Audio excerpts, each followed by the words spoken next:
William could barely hold back tears when Princess Anne announced the king's final wish. Welcome to our channel, where we don't merely recount ceremonial events, but delve deep into what lies behind the closed doors of the British royal family. Here we uncover little-known stories, hidden power dynamics, internal struggles that never make the headlines, and moments that shape the destiny of an entire dynasty. Because behind every royal symbol are human beings, with ambitions, wounds, and life-altering decisions. Amid the heavy atmosphere enveloping Balmoral Castle, Prince William stood silently, his gaze fixed on the faint rays of light lingering on the horizon. His face was composed, but his eyes couldn't hide their redness. Everyone in the room maintained a hushed silence, as if sensing something momentous was about to unfold. Then Princess Anne stepped forward. With her characteristic calm but unable to conceal the pain seeping into her voice, she slowly announced the final wish of King Charles III. Her words resounded not just as a formal declaration, but as a direct blow to William's heart. In that moment, the king's eldest son bowed his head, his hands clenched tightly, struggling to suppress the emotions welling up inside. He could barely hold back his tears, for what had just been revealed was not only the last testament of a father, but a command that could alter the future of the British monarchy. This secretive summit at Balmoral Castle was unlike any meeting before it. It was not a ceremonial gathering or a formal occasion, but a private, grave, and profoundly significant exchange. In a space reserved for the king's closest confidants, a truth was unveiled, a final wish from the king, entrusted solely to Princess Anne to announce. What was this wish that brought Prince William to the brink of collapse on the spot? Could it be tied to the health of the Princess of Wales, Catherine, who has quietly become the public's focal point? Will it reshape the role of Queen Camilla, the woman once branded the third person, but now seated beside the king? And most crucially, could this wish shake the very foundations of the British monarchy, or serve as the king's final strategic move to cement his legacy? Join us as we step into this story, a journey to uncover the hidden corners of power, the untold sacrifices, and a transformation quietly unfolding at the heart of the British royal family. Balmoral Castle has long been more than a summer retreat for monarchs. It is a spiritual fortress, a place where the royal family retreats from the media spotlight to confront themselves and make monumental decisions that could alter the dynasty's fate. It was here that Queen Elizabeth II decided to confront Margaret Thatcher during a period of political tension. It was also at this castle that she first welcomed Princess Diana, sparking one of the most tragic love stories in royal history. Now, Balmoral once again bears witness to a revelation that could upend the very structure of the kingdom's power. Typically, annual meetings at Balmoral are opportunities for royal family members to discuss traditional matters. Who will represent the family where, how charitable funds will be allocated, or how to balance royal duties with personal lives. But this year, that atmosphere was shattered entirely. From the moment William and Catherine appeared with unusually tense expressions, it was clear something unexpected was about to unfold. Then Catherine spoke. In a room accustomed to patience and decorum, her every word cut through the thick ice of tradition like a blade. She revealed a handwritten letter, carefully preserved, per the wishes of Queen Elizabeth II. In it, the late queen expressed her desire to see Catherine become a true reigning queen. Not merely the wife of a king, not just a supportive figure, but a co-equal partner with recognized power, voice, and position within the constitutional monarchy structure. This message, though seemingly a private expression of faith, carried devastating impact. If enacted, it would shatter centuries of unspoken rules, where the role of a royal consort has been limited to support, never the center of power. Granting Catherine the title of reigning queen would require a major restructuring of the monarchy's organization and operations, especially during this sensitive generational transition. The announcement came at a particularly delicate moment. King Charles III's health, though never fully disclosed, has been a persistent topic of speculation for months. Prolonged absences, abrupt schedule changes, and brief appearances without statements have all fueled a fog of uncertainty around the throne. Thus, the emergence of this wish, against the backdrop of the king's potentially limited time, was not merely a personal statement. It was the final message of an iconic queen for an unpredictable future.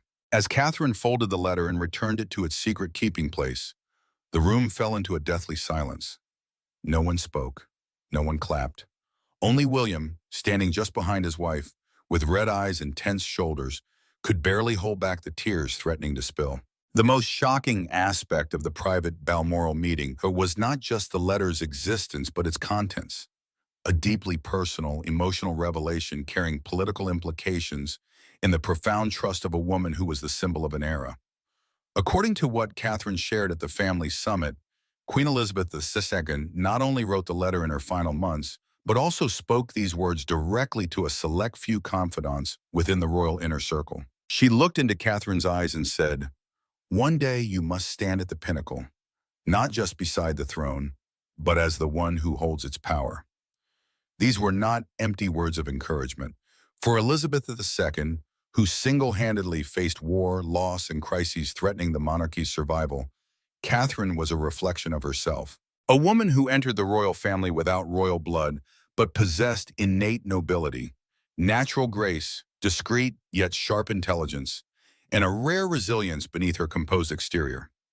During her reign, Elizabeth witnessed countless royal marriages collapse and the monarchy's image torn apart in the press. With her long-term perspective, she understood that for the monarchy to survive in the 21st century, it needed a symbol that was both traditional and innovative.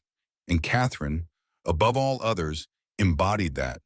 The declaration that Catherine should be a reigning queen, not merely a queen consort like Camilla or Prince Philip, was a revolutionary step. Historically, the role of queen consort in England has been purely supportive, without real authority or recognition as a head of state. But Elizabeth, with her intuition and vision beyond convention, sought to change that. She wanted Catherine not just as a wife, but as a spiritual successor, carrying forward the flame she had upheld for 70 years. When compared to historical precedent, the weight of this wish becomes even clearer. England has not had a reigning queen in her own right since Queen Victoria, who defined an era bearing her name. Before her, only a few women ascended the throne independently. Elizabeth I, Mary Stuart, and earlier Matilda, names associated not only with power, but also with bloody internal conflicts. Thus, when Queen Elizabeth II's message was revealed, it was not just a personal wish, but an institutional shock. A prophecy that upended the order the royal family had always trusted. In that moment, every eye in the Balmoral room turned, not to Charles or Camilla, but to Catherine. The woman once dismissed as a commoner bride had suddenly become the center of an unprecedented debate. William, standing beside his wife, quietly took her hand. In his eyes at that moment was not only trust and love, but also fear, that Catherine, his gentle partner, would have to enter a battle she never sought, and that he, the heir to the throne, might face an agonizing choice: to follow tradition or honor the dying wish of his grandmother, the queen of a century. As the shockwaves of Queen Elizabeth II's wish were still reverberating, another far graver truth quietly spread through the cold stone corridors of Balmoral Castle. The issue was no longer just about power, roles, or symbols. It was about time. And no one knew this better than those witnessing King Charles III's steadily declining health. Though Buckingham Palace has maintained its traditional stance, no comment on the medical matters of royal family members unless necessary. Close sources, including former aides to the late Queen, have confirmed to the press that the King's condition is far worse than the public has been led to believe. Brief public appearances, abruptly canceled events, and get-well-soon messages from world leaders are not mere coincidences. They are signs of a concealed truth. King Charles III is battling terminal cancer, a fight he knows he cannot win. Lady Colin Campbell, a royal biographer with long-standing ties to the Windsor family, spoke candidly in a recent interview. The king's cancer is incurable. He must live with constant treatment and avoid excessive stress. This means his reign will always be limited, not by political factors, but by a body betraying him. Her words cut through the illusions woven by the royal communications team. The reality is stark. In the past 2 months alone, King Charles has been hospitalized at least 3 times, officially for follow-up checks, but in truth for inpatient treatment of severe complications from chemotherapy and radiotherapy.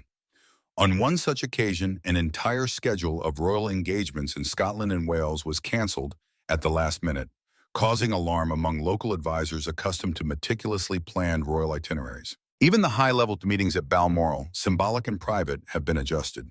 Some were held earlier than usual, not due to weather, but because the king's personal physician advised against late nights. Meetings he once chaired from start to finish now last a mere 30 minutes before he retires to rest, relying on oxygen support or IV fluids to combat exhaustion. These details never appear in official media, but are whispered among courtiers as a truth everyone knows yet dares not name. Yet, what is most admirable, and the greatest tragedy is King Charles's resilience. Despite his frail condition, he appears at public events with a calm smile, warm eyes, and familiar steady voice.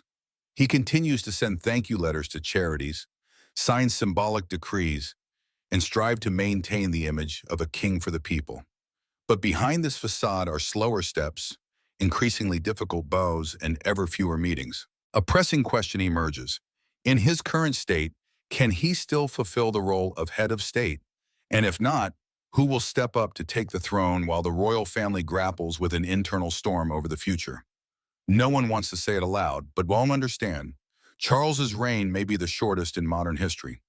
A reign that began late and is being shaped by the one thing power cannot control: time and death. Camilla Parker Bowles, once one of the most controversial figures in modern royal history, has become a respected queen consort, not only within the royal family but also among the public.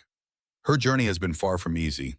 The early years of her relationship with then Prince Charles were shrouded in criticism and controversy, particularly during Princess Diana's lifetime. Branded as the third person in their marriage, Camilla faced harsh public condemnation. However, over the years, Camilla's dedication and patience have helped rebuild her image. Her role as a loyal wife and a significant figure in charitable work and royal events has gradually softened the negative perceptions she once faced. Camilla has shown thoughtfulness and responsibility, from participating in royal engagements to sparking conversations about health and societal welfare, particularly mental health, demonstrating her empathy and understanding. Despite earning public and royal respect, Camilla's role in this reign remains challenged, especially with the rising prominence of Catherine, Princess of Wales. With her strong bond with Prince William and her elegant, graceful image, Catherine has become a new symbol of the monarchy and a potential future queen. The public's affection for Catherine has created a broad platform for her, making Camilla's position seem less certain in this context.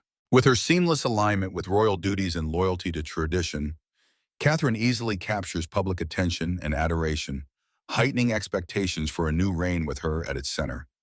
This appears to pose a challenge for Camilla, rendering her role less defined, and her acceptance as queen consort may face difficulties amid the high expectations for Catherine. Beneath the surface of formal ceremonies and royal events, the underlying tension between Camilla and Catherine is not easily ignored.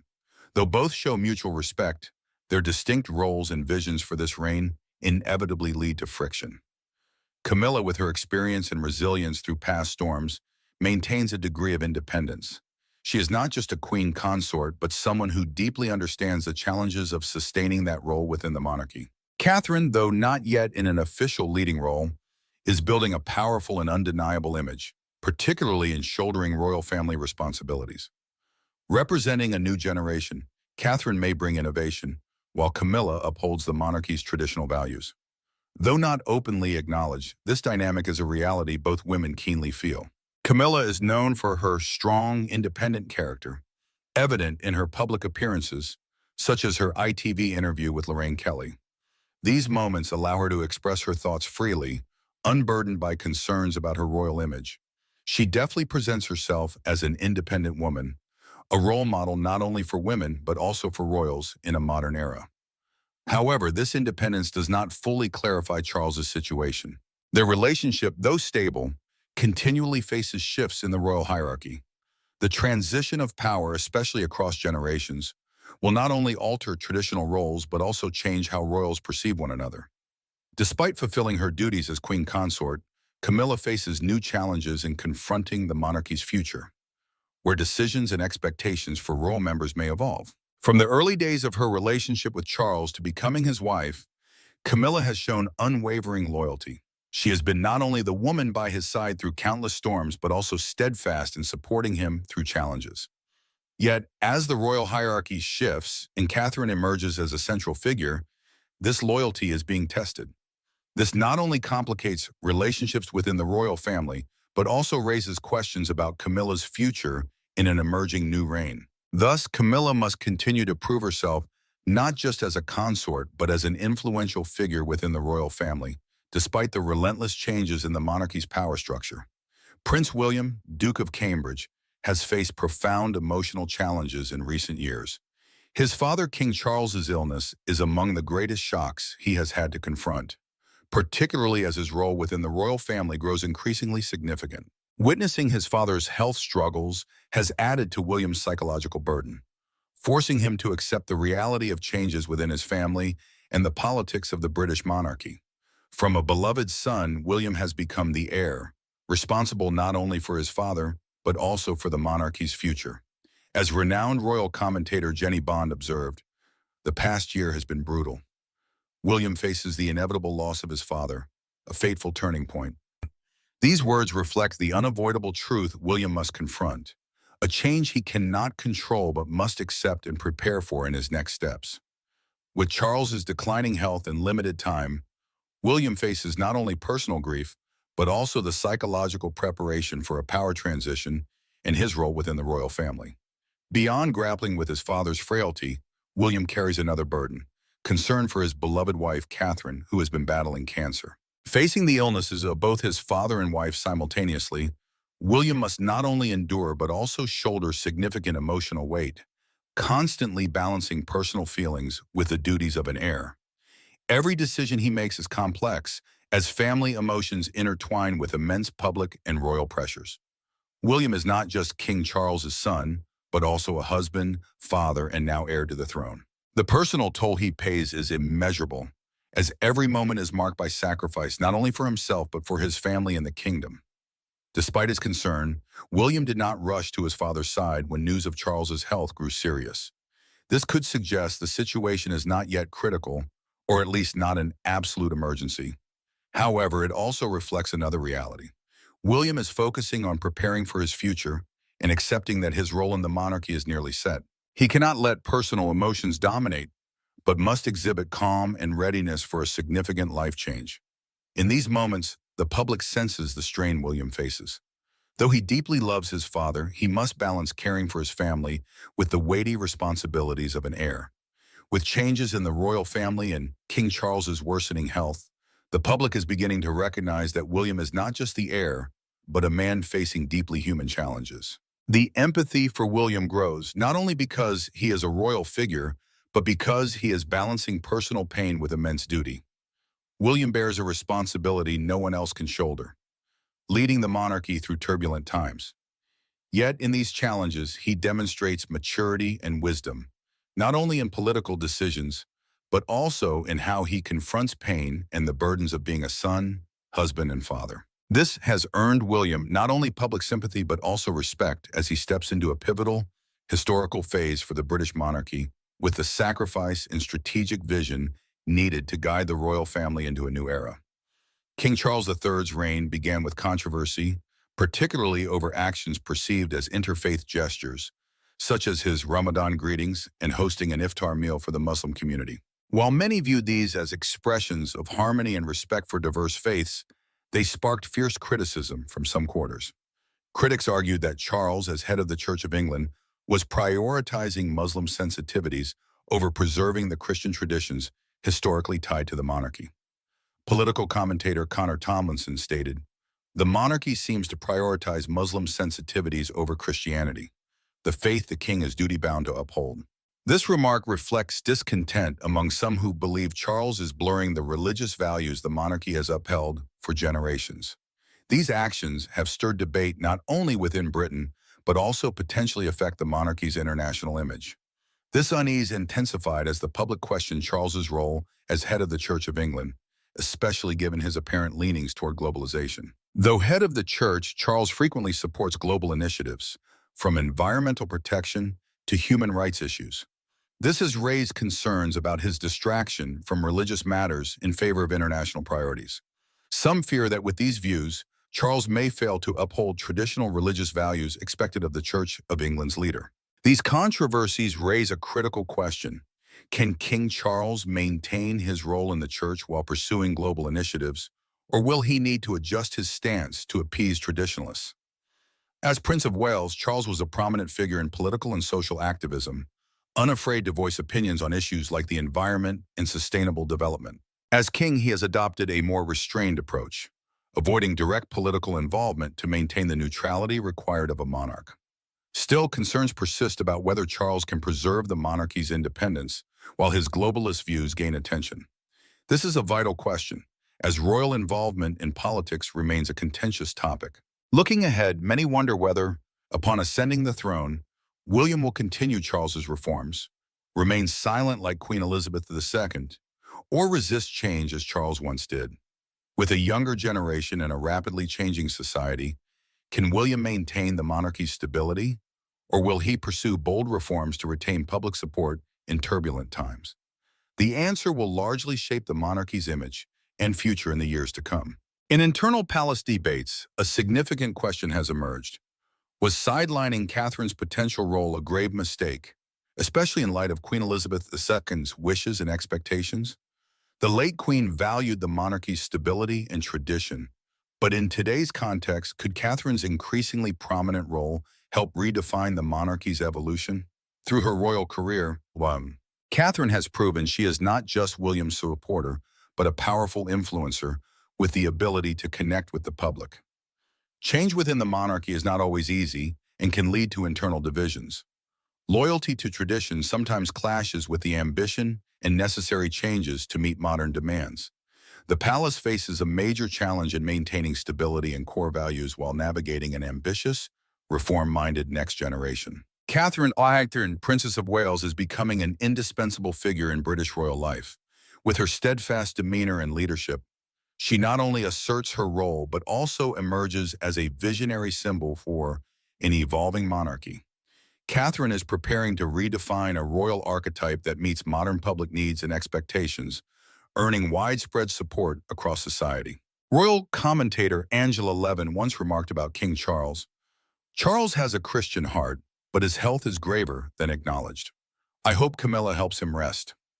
This statement highlights not only Charles's challenges, but also a significant hurdle to his leadership. His declining health could impair his ability to govern, opening space for figures like Catherine to rise. The monarchy faces a critical question. Can it uphold core values while adapting to modern challenges? In a rapidly changing world, can the monarchy maintain its symbolic role without becoming outdated? The answer depends on the ability of royals, particularly Charles and William, to refresh the monarchy's image and role without losing the traditional values that have defined its strength for centuries. The British monarchy's journey in recent years has seen significant upheaval. From Princess Anne's emotional announcement about the family's challenges to the profound emotional, political, and historical ramifications of Charles's final wish, these events reflect not only personal pain, but also internal tensions as traditional roles and personal ambitions collide in a modern context. Catherine's potential to reshape the royal archetype today is undeniable. She has proven herself a vital figure not only in public eyes, but also in the monarchy's future. However, Camilla's established role in this reign and William's forthcoming reign are equally indispensable. Together, these elements create a complex, challenging, yet promising picture for the monarchy's future. So did the palace misjudge Catherine's destiny, a figure rising with a bold vision and broad public support? Can the monarchy overcome health and political crises? And does loyalty still hold value in this era of upheaval? We'd love to hear your thoughts on these pivotal royal decisions. Do you believe the monarchy will surmount these challenges? Leave a comment, like, and share if you want more in-depth insights into royal family matters. Don't forget to subscribe to catch our next videos.